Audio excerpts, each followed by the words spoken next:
കണ്ണുനീർ എന്ന് മാറുമോ, വേദനകളെന്ന് തീരുമോ? കണ്ണുനീർ എന്ന് മാറുമോ, വേദന. ക്രൂശിലെ സ്നേഹം.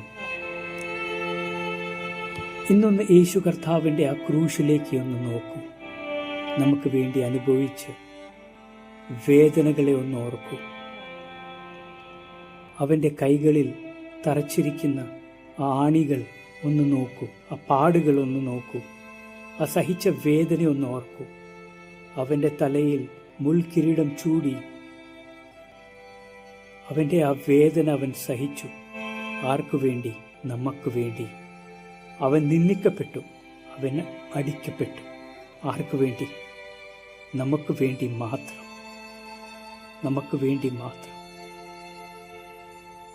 ഇന്ന് നമ്മൾ അനുഭവിക്കുന്ന വേദനകൾ, പ്രശ്നങ്ങൾ, പ്രയാസങ്ങൾ, സങ്കടങ്ങൾ, ഇത് ഒന്നുമില്ല. ഇതെല്ലാം മാറും, ഇതെല്ലാം മാറണം. കാരണം നമുക്ക് വേണ്ടി ജീവിക്കുന്ന ഒരു കർത്താവ് നമ്മളുടെ കൂടെയുണ്ട്. ഇന്ന് ചെറിയൊരു കഥ ഞാൻ പറയാം. നിക് വ്യൂജിക് എന്നൊരു മനുഷ്യനുണ്ട്. നിക് വ്യൂജിക് കയ്യും കാലും ഇല്ലാതെ ജനിച്ചു. സ്കൂളിൽ പോയപ്പോൾ അവൻ്റെ കൂട്ടുകാർ അവനെ കളിയാക്കി, ചിരിച്ചു. അവന് ഭയങ്കര വിഷമമായി. ചെറിയ പ്രായത്തിൽ തന്നെ അവൻ ഡിപ്രഷനിലേക്ക് പോയി. 10ാം വയസ്സിൽ അവൻ അവൻ്റെ ജീവിതം അവസാനിപ്പിക്കാൻ വേണ്ടി ശ്രമിച്ചു. പക്ഷെ അത് നടന്നില്ല. ഒരു ദിവസം എല്ലാം മാറി. യേശുവിൻ്റെ ക്രൂശിലേക്ക് അവൻ നോക്കിയപ്പോൾ അവൻ്റെ ജീവിതം മാറി. അവന് മനസ്സിലായി, കർത്താവ് സഹിച്ച ആ വേദന, ആ പ്രയാസങ്ങൾ അവൻ്റെ ഈ പ്രശ്നങ്ങളുടെ മുമ്പിൽ ഒന്നുമല്ല. ആ ദിവസം മുതൽ ദൈവം അവൻ്റെ ഹൃദയം മാറ്റി.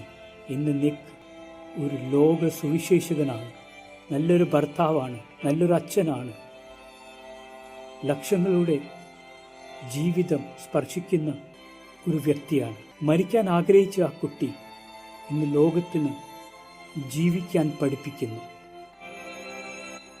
ദൈവം നിക്കിനെ ഉയർത്തിയെങ്കിൽ ആ ക്രൂശിലെ സ്നേഹം നമ്മളെയും കേൾക്കുന്ന എല്ലാവരുടെയും ജീവിതം മാറ്റിമറിക്കും. നിങ്ങളുടെ വേദനകൾ മാറും, പ്രയാസങ്ങൾ മാറും. ആ ക്രൂശിലേക്കൊന്ന് നോക്കൂ. യേശു കർത്താവ് ജീവിക്കുന്നു. അവൻ നിങ്ങളെ ഒരിക്കലും കൈവിടത്തില്ല. ഈ വചനത്താൽ ദൈവം എല്ലാവരെയും അനുഗ്രഹിക്കട്ടെ. ആമേൻ.